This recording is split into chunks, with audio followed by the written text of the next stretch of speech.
السلام علیکم ورحمۃ اللہ وبرکاتہ۔ ذوالحج کا مہینہ جب شروع ہو جائے تو اس کے بارے میں نبی اکرم صلی اللہ علیہ وآلہ وسلم کی کچھ ہدایات ہیں۔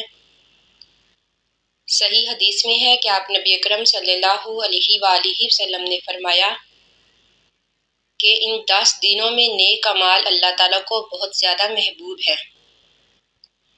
یعنی ان 10 دنوں میں اگر کوئی نیکی کی جائے، قرآن پاک کی تلاوت کی جائے یا پھر روزے رکھے جائے، صدقہ و خیرات کیا جائے، کوئی بھی نیکی اور بلائی کا کام کیا جائے تو اللہ تعالیٰ عام دنوں سے زیادہ ثواب اور اجر دیتے ہیں۔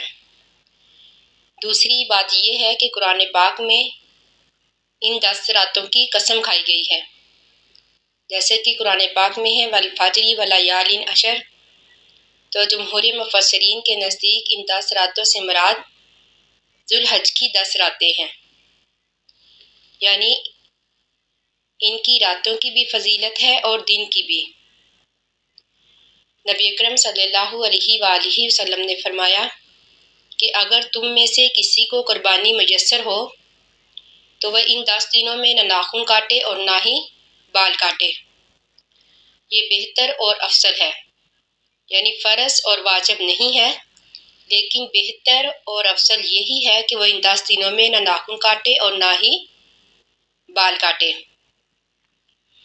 اور یہ کہ ہمیں ان 10 دنوں میں زیادہ سے زیادہ تکبیرات پڑھنی چاہیے۔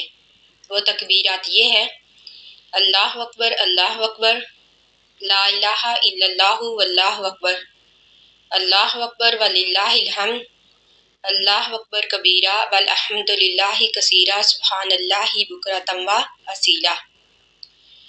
اللہ تعالیٰ سے دعا ہے کہ اللہ تعالیٰ ہمیں زیادہ سے زیادہ نیکیاں کرنے کی توفیق عطا فرمائے، آمین۔